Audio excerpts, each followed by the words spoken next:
Oh, okay. So what can you expect today? I'm going to go ahead and share my screen here. There we go. Okay, everybody should be seeing a big slide showing John Muir's Grand Yosemite, and you shouldn't be seeing notes. Okay, great. Thank you. So yeah, so what we're going to talk about today, of course, is John Muir, born in 1868, died in 1914, really a major naturalist in the West and in the US and in the world in the late 19th century. I'm going to share some of his really cool drawings, and I'm going to share some of his words. And I'm even going to throw into the chat some longitude and latitude if you want to kind of go to some of the places that I'm going to be talking about. But that's up to you. You don't feel compelled to do that. And then obviously there'll be opportunities for questions. You can throw questions into the chat, or you can just bust in if you want. And of course, I'll be available after the discussion to talk about that. So let's get into it. Well, as I mentioned earlier, whoa, what's going on? Are you seeing? Okay, there it is. Okay. Yeah, I knew you folks would like this. Okay.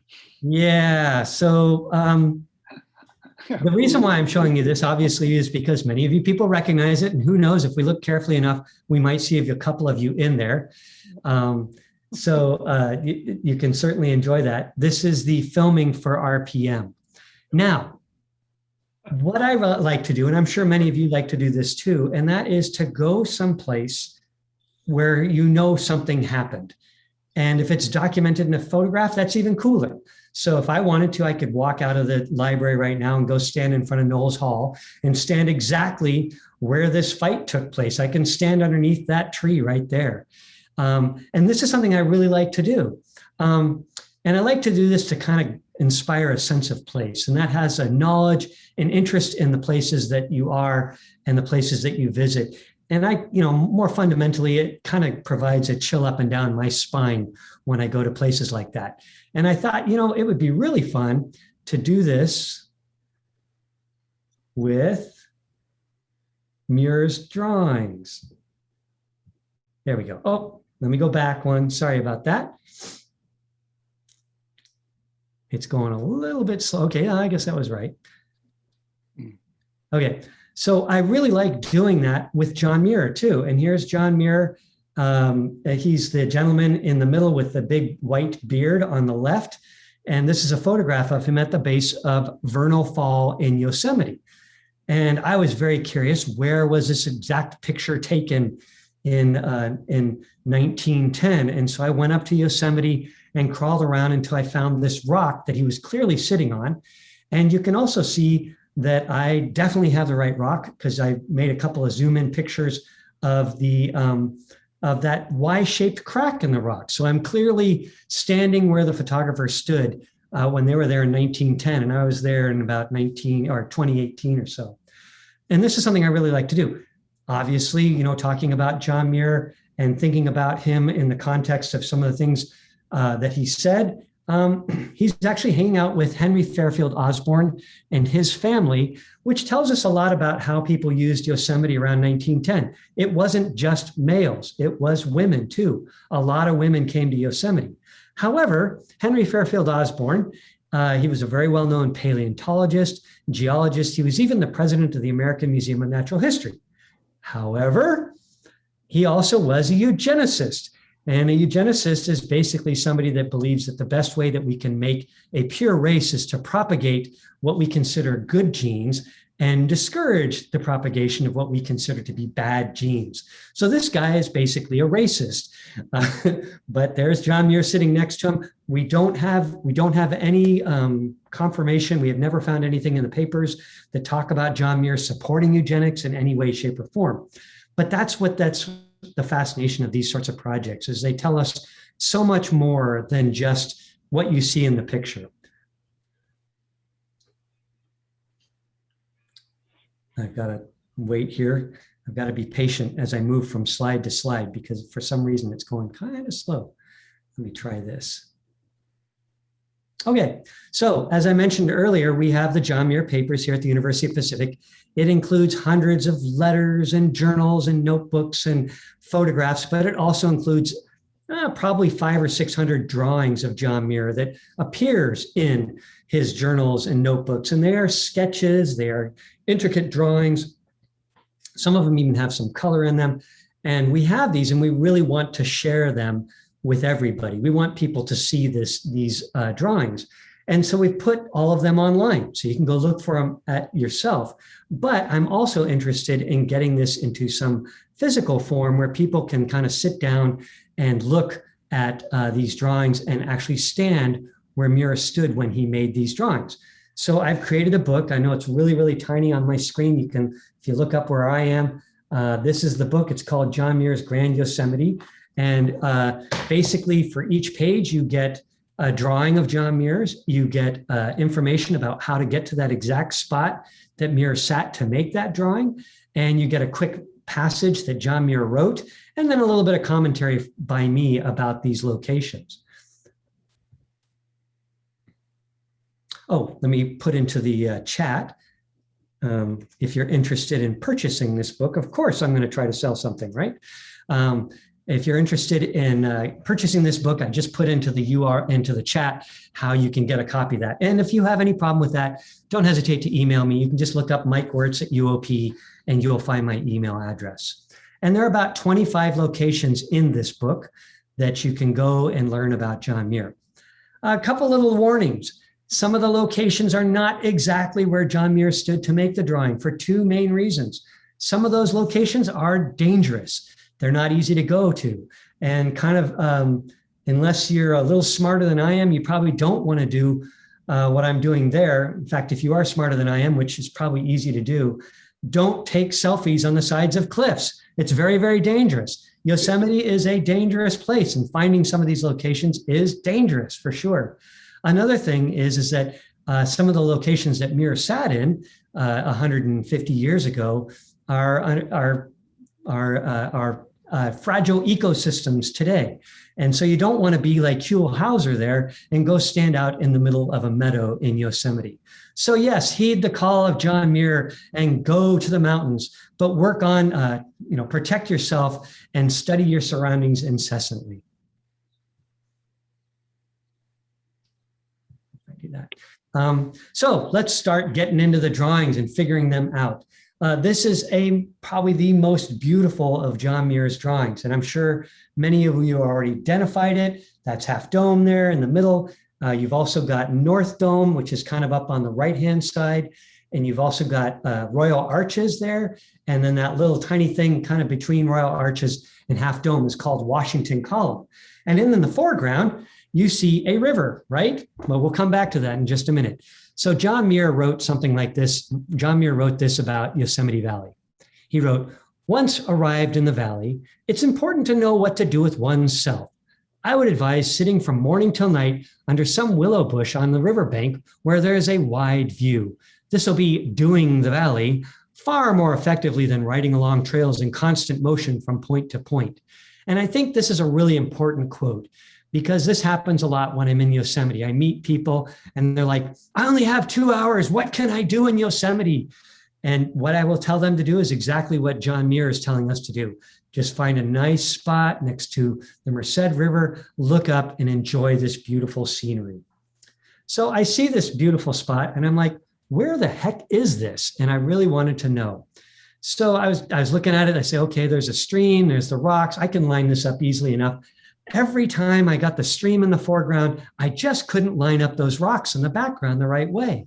So I looked at this and looked at this. It's like, it's got to be on the Merced River.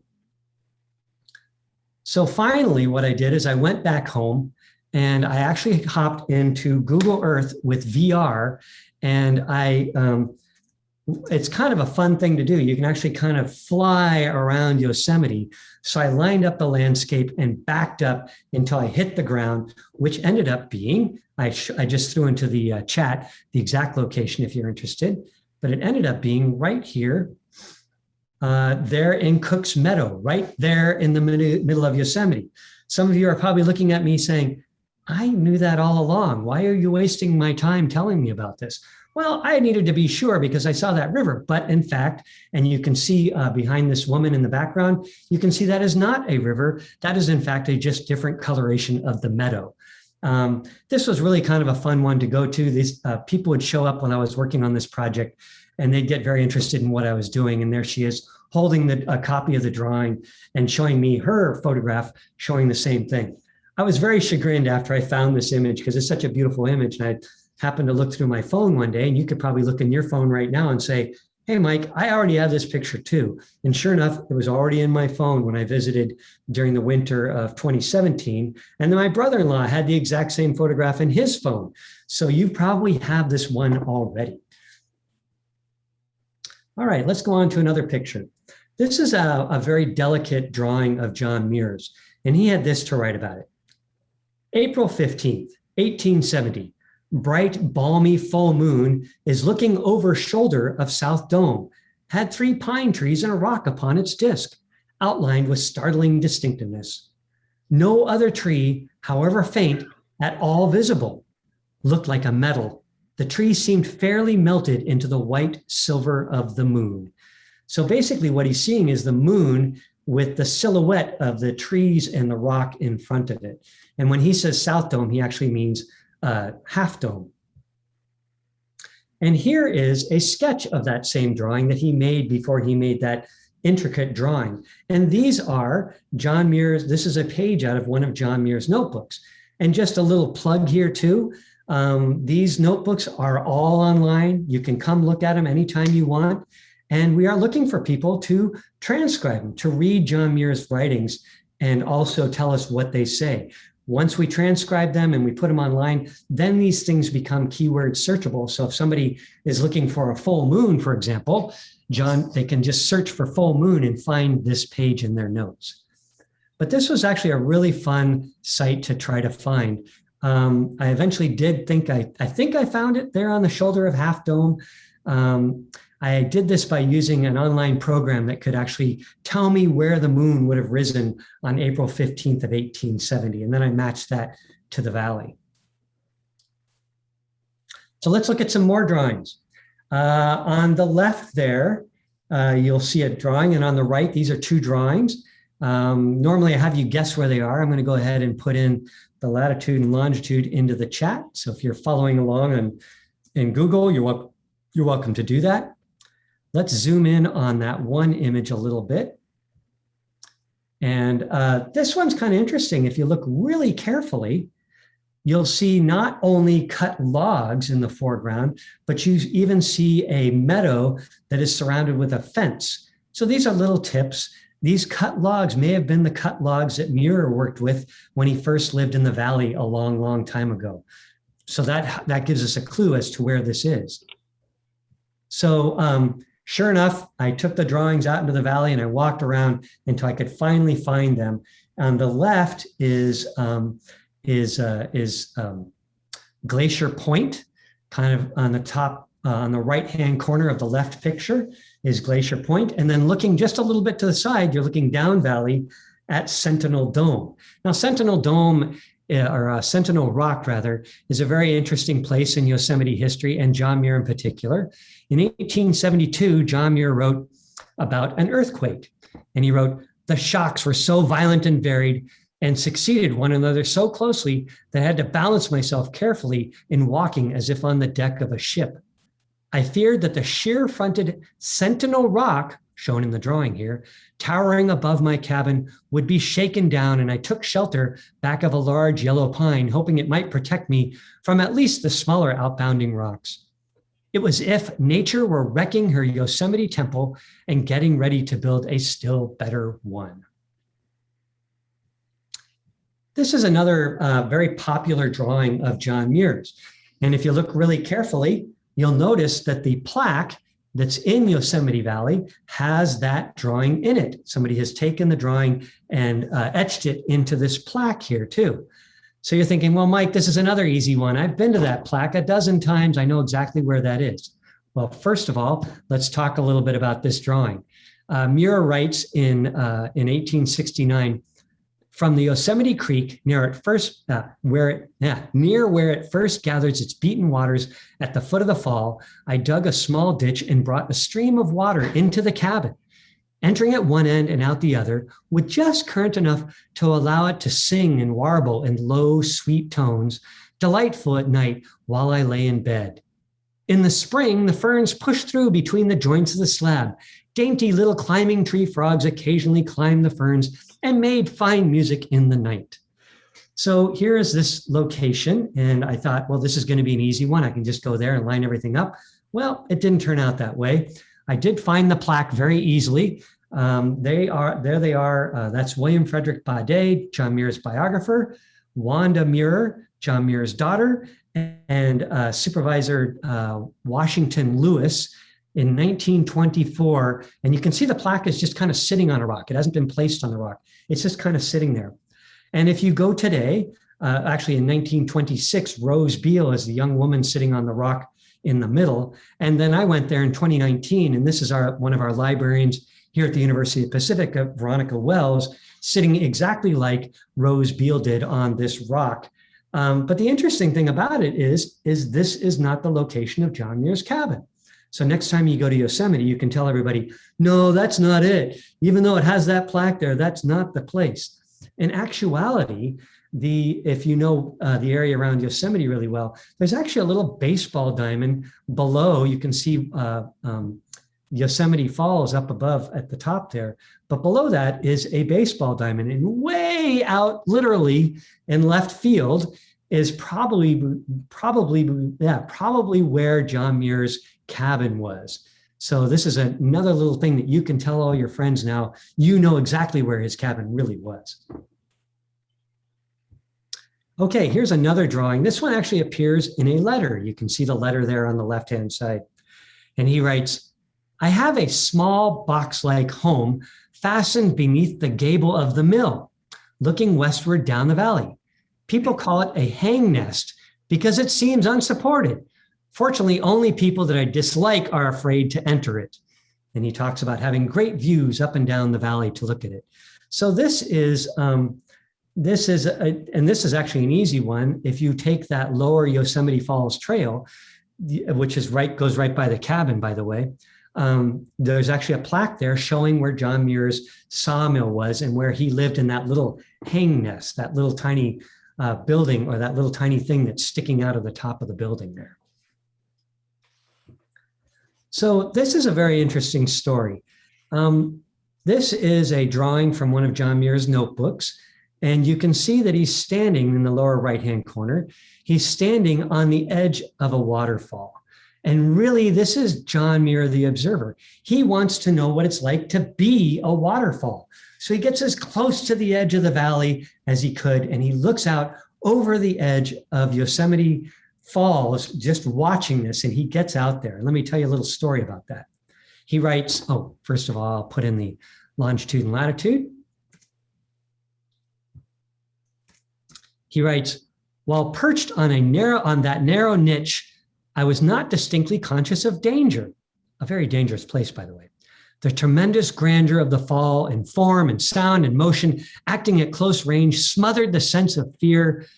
And how long I remained down there or how I returned, I can hardly remember. It's one of my favorite John Muir stories. He writes a little bit later that night he has a terrible time sleeping. And he dreams over and over and over again about falling into the valley while he's standing on this ledge during his dream. One time, springing to my feet, I said, "This time is real. All must die." And where could a mountaineer find a more glorious death? And I've always found this quote to be fascinating. John Muir looks at the world in this way of, hey, if I'm going to die, I'd rather die falling off this cliff than walking across Pacific Avenue to go pick up some falafel from the nearby Greek place. So it really has become kind of a life thing for me, is to think about these moments and to just be careful when we're in the city, because that's not where we want to die.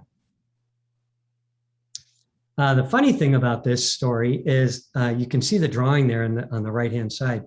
A friend of mine, Bob Hare, who's done some great work of his own on Muir's drawings, has concluded that this is Muir's route down to the spot where he sat and looked at the waterfall. And it's kind of hard to explain this, but where he's taking the photograph from is really easy to get to. There's actually a trail that goes to this exact spot. Muir could have stood right here and looked over the waterfall, but he chose this very difficult route to look out. But, he made this drawing almost 20 years after the fact, so I'll give him some slack there. Okay, this is one of the more beautiful drawings of John Muir's, and it says at the bottom, it says lower end Yosemite Valley from the top of the south wall. I thought, oh, top of the south wall, that's probably right near Glacier Point. I'll just go out there and grab that site. This is going to be an easy one. Well, I couldn't do it. I finally went back to Google Earth with VR and flew around the valley until I finally found the spot was right next to, or actually at, what is now called Taft Point. It wasn't called Taft Point in Muir's time because Taft had not yet visited Yosemite, but this is Taft Point. And you're probably looking at me saying, yeah, that definitely looks like it. You can see in the background, that's El Capitan, and you can see a lot of things. But if you're still kind of skeptical, like if you're looking at some things and you're like, nah, I don't think you're right. Look at this. If you look really carefully on the right-hand side, you'll see a drawing and you kind of see a ghostly tree in the middle of the drawing. But if you look in the middle of the picture on the left side, you'll see the stump for that very tree that John Muir drew in the 1800s. That's what the stump is there today in the 2020s. So I was very happy when I found this site. Very tricky site to get to. And I have to admit, one of my favorite things now when I go to Yosemite is what I like to call mirroring the view. And that is to look at it upside down. And that's me in the middle with my brother looking at that same view. That's Alice Van Omeren in the other picture. These are students that I take on field trips. And we all do this when we go to Grand Canyon or Crater Lake or any place that we go. We do this mirroring the thing. And the idea behind this is Muir felt that we get a comfortable familiarity when we spend too much time in one place. And I found that this is true even in Yosemite. I'll be in Yosemite for a week, and by the end of the week, I'm not looking at Half Dome anymore. Muir has a solution. He says, all that is necessary to make any landscape visible and therefore impressive is to regard it from a new point of view or from the old one with our head upside down. Then we behold a new heaven and earth and are born again as if we'd gone on a pilgrimage to some far off holy land. So I suggest that you try this sometime. Now you probably recognize this place. This is beautiful Half Dome. And this is a very good drawing that's a kind of a sketch. And it's a schematic of John Muir's really, where John Muir really wants to talk about what's going on here. And you've probably all heard that before John Muir came to Yosemite, everybody thought that it was created by earthquakes. Well, John Muir came along and said, no, glaciers carved it. And that's kind of what he's trying to indicate here. So I really wanted to find this site. And sure enough, I did. There's me holding the drawing there in the foreground. And I'm pretty close. I'm not exactly right. I think Muir is kind of standing on a place in space like he did for that Yosemite Falls drawing as well. He's standing out in space when he made this one. He ends up using this drawing as a schematic in some books later on, but to kind of give him an idea of what's really going on there. And I think I have to admit that I really want to thank John Muir because of the places I got to go because of this book. So when I went to go look for a site, this one probably took me about an hour to get to exactly where I wanted to go. And once I was there, I just did what John Muir told me to do, and that is sit and look. And I'm looking right up there through Tenaya Canyon, up through right where that glacier came roaring down years and years and years ago. So I thank John Muir for that. Okay, this is kind of a funny little sketch. You're probably looking at it going, oh, this is going to be boring. I got to tell you, one of John Muir's most famous stories is called Stikine. It's about a dog and when he's on a glacier in Alaska. I'll come back to Yosemite here in a minute, but I'm going to read you a little section. So Muir is getting ready to go on this glacier hike in Alaska in 1880. And as he's setting out, this dog insists on following. And he's telling the dog, stay here, don't come with me, stay here, don't come with me. And the dog just insists. And finally, John Muir writes, So at last I told him to come on if he must, and I gave him a piece of bread that I had in my pocket. And then we struggled on together, and thus began the most memorable of all my wild days.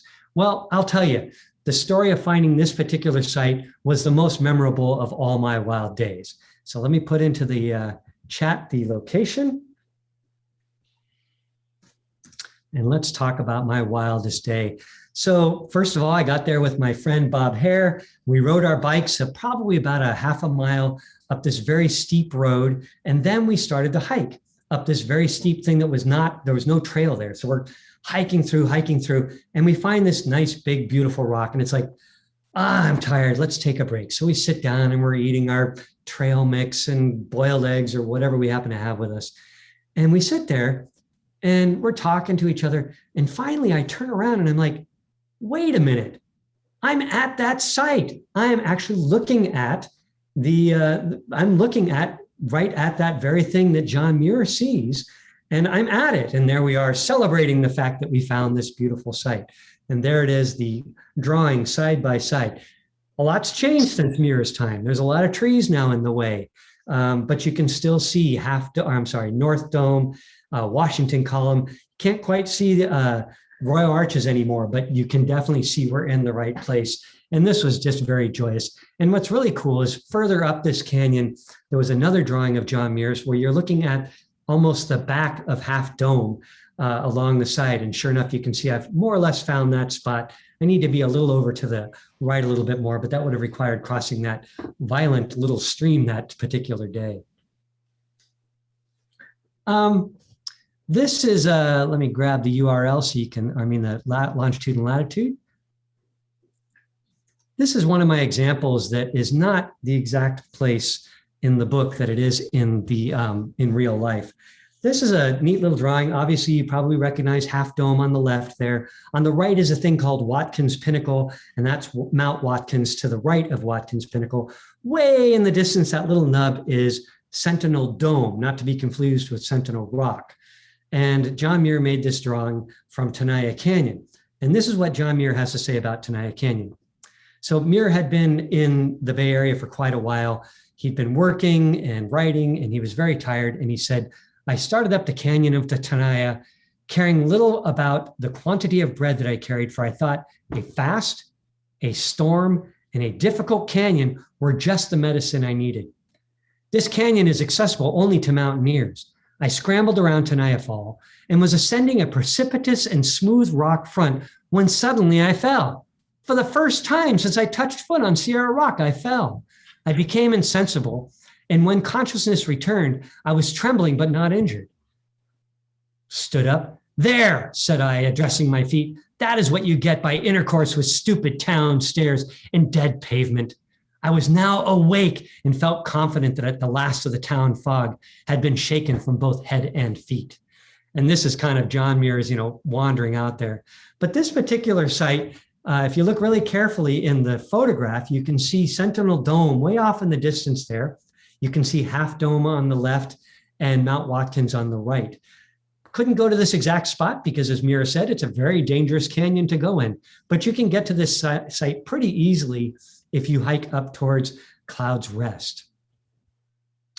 Okay, does anybody want to guess where this is? Where do you think this is? This is a very famous place in John Muir's life. Oops, did I get it in there? Hetch-Hetchy. Yep, good guess. Thank you. Okay, let's put that in. Oh, I'm having trouble with this one. That's right, that's Hetch-Hetchy. And what's kind of cool, well, I can't get this one into the chat, so I apologize. But John Muir has this to write about it. He says, this valley is about 3/4 mile wide, dry and ferny at the head, with azaleas, alders, conifers along the river.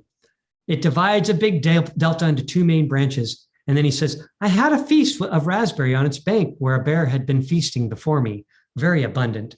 This area is very much like Yosemite. This is kind of cool. It's showing off how well the people that at the Yosemite Conservancy that published the book was able to clean up the original drawing. The original drawing is very dark and hard to see, but they made it look very nice. But this is really cool because there is a really gigantic rock right there at the bottom of what is now called Wapama Falls. And sure enough, that is probably the rock that John Muir made this drawing from. In fact, we could almost match some of the rocks in the foreground. Of course, the big difference, as somebody noted, this is Hetch Hetchy. Hetch Hetchy is now filled with water in a gigantic dam. And we're going to be going back there on Monday because we're working on a project here at UOP to gamify a story about Hetch Hetchy. Okay, you're probably looking at this and saying, trees? How do you find trees? You know, it's been 150 years. Well, I had a couple little hints on this one. You can see that this particular tree is called Samoset, and this tree was actually named by Ralph Waldo Emerson when he was visiting Samoset in, what is going on here? Let's try it this, oh, there we go. Hey, there we go. They're all now in there. Sorry about that. I just gave you a bunch of longitude and latitude. Anyway, so yeah, I managed to find an old map and was able to find this. And now you can look at this and still say to me, Mike, what? No way, that can't be Samoset. It's just a bunch of trees. How do you know it's Samoset? Well, here's the trick. If you get in really close with John Muir's drawing, you'll see a tree has a little black notch on it. Sure enough, on the right-hand side, that's the tree with the black notch on it. That is Samoset. So I was very happy to find that one. But it's kind of fun. John Muir is, you know, they used to name trees like crazy back in that time, and they did until fairly recently. But even the park today no longer names any of the trees. John Muir felt it was awful that they would name trees and then put plaques on them, as he would say, black glaring names carved on marble tablets and countersunk in the brown bark, producing a shabby tombstone appearance. This is one of my favorite spots in Yosemite. This is the top of North Dome. But instead of reading John Muir, I'm going to read Josiah Whitney. Josiah Whitney was the state geologist in the 1860s before John Muir came to Yosemite. And he wrote about Yosemite. The bottom of the valley sank down to an unknown depth owing to its support being withdrawn from underneath. Subsistence over extensive areas of portions of the Earth's crust is not at all new idea in geology, and there's nothing peculiar in application of which needs to excite surprise. So basically, this is geologists before John Muir saying that Yosemite was created by earthquakes and great dropping of the land. Again, it was Muir that came along and said, no, it was glaciers. Okay, here's another one. Does anybody recognize this place? Mono Lake. Mono Lake. Man, we've got some, I'm going to have you people write the book next time. All right, here's the URL for that spot. I mean, the longitude and latitude. And this is what Muir has to say. We are in the habit of calling all parts of God's world deserts that are not fitted for our uses. Irishmen call deserts countries not adapted to the growth of potatoes. So do the Hindu countries not fitted for rice. Nature makes no more ado about the so-called desolation of a country than any fraction of one. This place is now an icy sea, now a salt hot lake, now desolate with fire, now with frost, now with sunshine. Fertile lands are made into deserts and death valleys simply because some mister died in them. And you're right, this is Mono Lake. This is actually a really cool spot. It's really easy to get to. You can actually drive to it. It's up on top of a little platform. And what's really cool about where Muir is standing when you drive up to this spot is it's got two amazing parts of its geology. One, you're sitting on a 100,000-year-old moraine. A moraine is a bunch of rocks and dirt and stuff that gets pushed out by the glaciers. So you're standing on top of that. You're also standing on top of a 22,000-year-old lake terrace from when Mono Lake used to be a much larger lake called Lake Russell. So this is also kind of interesting. We talked about Hetch Hetchy being a dam, and you know that the San Francisco Bay Area gets their water from Hetch Hetchy. Well, guess who gets their water from Mono Lake? Los Angeles. So poor Yosemite is being attacked on both sides, and from people taking the water away from it. LA. Exactly. Okay, one last one for you, and I promise we'll be done. This is, I'm going to read you this quote. Huh? Hamza Borrego? Nope. It's all around Yosemite. So gloriously colored, so radiant, the Sierra seems not clothed with light, but wholly composed of it, like the wall of some celestial city. Then it seems to me it should be called not Nevada or Snowy Range, but the Range of Light. And after 10 years of wandering and wondering in the heart of it, rejoicing in its glorious floods of light, the white beams in the morning streaming through the passes, the noonday radiance of the crystal rocks, the flush of the alpenglow, and the iris spray of countless waterfalls, it seems above all others the range of light. Okay, let's go back to Mona Lake. And sure enough, we're actually looking at the Sierra from near Mona Lake. It's a place called Rush Creek. And guess what? You can drive right to this one too and stand exactly where John Muir stood all those years ago. So I've just given you kind of a little tour. Obviously, it's not every drawing in the book, but you did see a couple that are not in the book. So you got a couple little bonuses for showing up today. Here I am standing on the top of Eagle Peak and looking down over Yosemite. You can see some of the waterfalls in the far distance there. But I hope you've enjoyed this hunt as much as I do. And I hope it's inspired you to go on a hunt of your own, or of course, buy the book. That would be very helpful as we go forward. But maybe you can go and visit Yosemite and visit some of these places on your own. Thank you to you, of course. I want to thank also the Sierra Club for their help in giving me some time and resources. I also want to thank the Yosemite Conservancy for publishing the book. And then I even want to thank the University of Pacific's Scholarly Artistic Activities Grant that helped to fund the book. But most of all, I want to thank the John Muir and all his family, his descendants that have contributed so much to University of Pacific, especially donating his papers to us. And I've put into the chat one more time the book. So thank you. And while I'm taking questions, or either however you want to do this, I wanted to show you my office while I was working on this project. So you can all be jealous that this is my office while I was working on this book, always outdoors. So thank you. Hey, Mike, Thank Mike, I just have to say, extraordinary presentation. I Thank you. super appreciated that. I was just in Yosemite National Park 10 Great. days ago during that storm Oh, of rain and snow, visiting all kinds of places. And one of the questions that I have for you now that came to me during your presentation while I was visiting, you said John Muir was living in the valley. We know that. Were the Ahwahneechee Indians living there at the same time? Or what can you tell me about the little town of Ahwahneechee that's on the outskirts of Yosemite National Park? wow. Excellent question, because this is really what we're talking about with John Muir. Muir came to Yosemite he first visited in 1868. By the time Muir had gotten there, the federal government had pretty much removed any Indians, Native Americans that lived anywhere near or in the valley.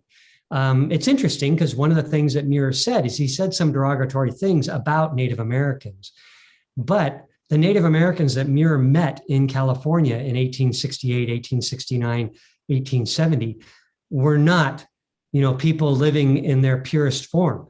They had actually just lived more or less through a genocide. There were hundreds of groups of Native Americans in California before Muir, but it was, between the 1700s when the Spanish first came into the area up through the Americans that pretty much pushed everybody out of those natural spaces. And this is, we've been doing more and more with land acknowledgements and stuff. Okay, so did Muir meet Native Americans in the valley? Yeah, he talks about them. Like on that earthquake story, he actually went and talked to some Native Americans that were still living in the valley. Their villages in the valley at that time were scattered, and they were constantly being chased out by the military at that time. Do you know anything about that town of Ahwahneechee that's outside of the park? I'm not familiar with that. That's on It's not Highway. a Native American village, I can tell you that much. It's Highway 41 going to Fresno, Oh, okay. past Wawona. And it's clearly marked as Ahwahneechee.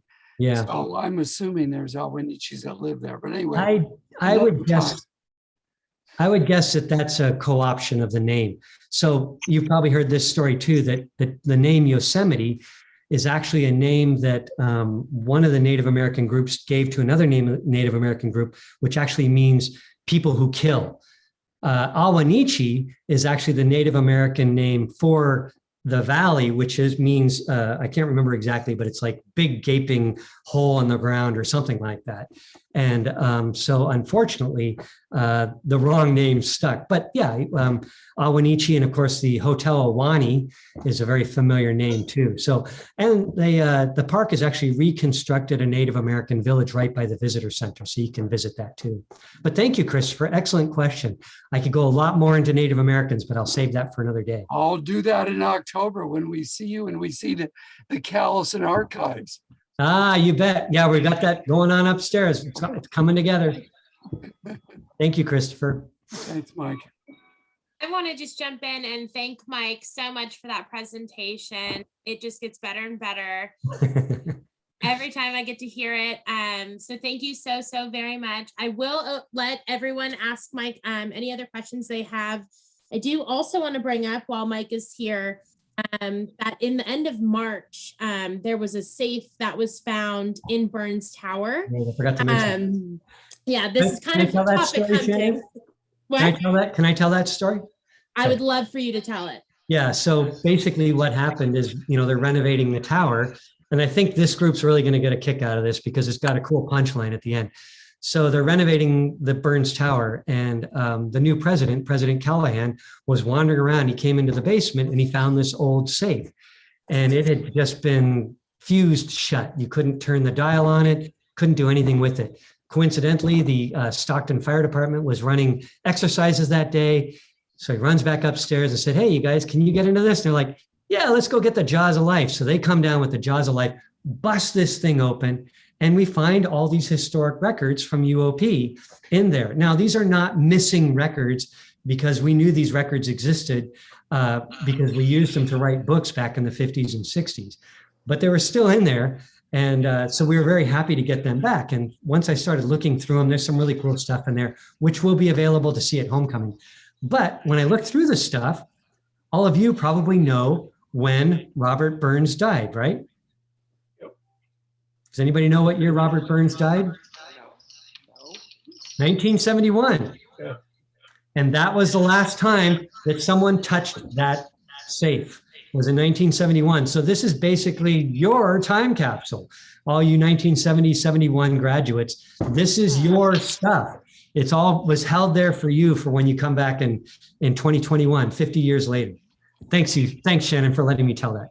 Yeah, of course. Yeah. So on top of, the library renovation that Christopher and Mike have now mentioned, it's gone a pretty major facelift. There's also all these other great events that are going to be happening, and it happens to be the university's 170th anniversary. So it's going to be a really, really great weekend. We had commencement and everything for reasons we all are aware of, but we're going to be driving people to the campus. There's going to be a lot of energy and a lot of spirit to celebrate the university's anniversary, as well as all these reunions. And it's really going to be this campus-wide effort where athletics is going to have events running all weekend long. We're going to be celebrating our grads. We're going to be celebrating you. And then we're going to have those signature events that everyone loves at homecoming, like Taste of Pacific, that wine tasting event. Our food truck, we'll have a concert, and those papers will be on display, and we'll be running tours through the library and all the campus renovations. So, this group today is a little bit smaller than we thought we would have, but based on our survey results and based on phone calls that we've been making in our office, we're expecting a really large turnout from the class of 1970 and 71. So make sure you're reaching out to your classmates again if you want to get some updated contact information for classmates that you were roommates with, or that lived in your hall, or that you were in clubs with. I'm happy to reconnect you with them so that you can encourage everyone to come back in October.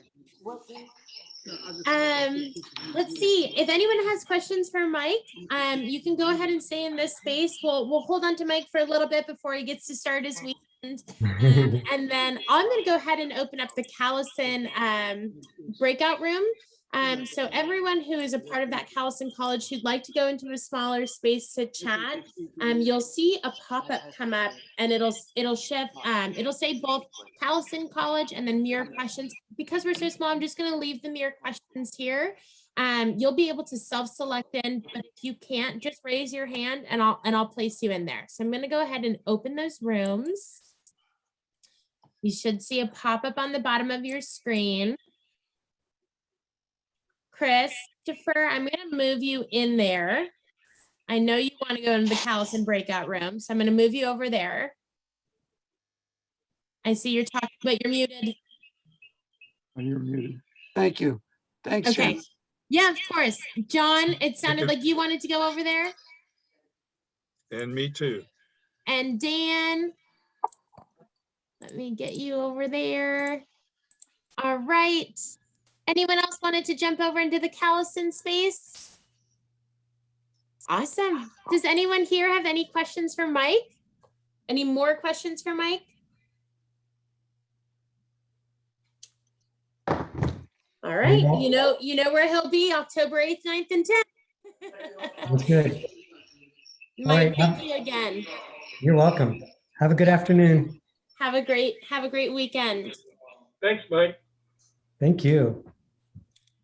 All right. And the rest of this afternoon's program is just for you all to connect and share stories or talk about things. I'm here if you have any questions about campus or what's going on in the University of the Pacific's world, but it's open space for everyone to have discussions and reconnect and talk about what's new in their lives.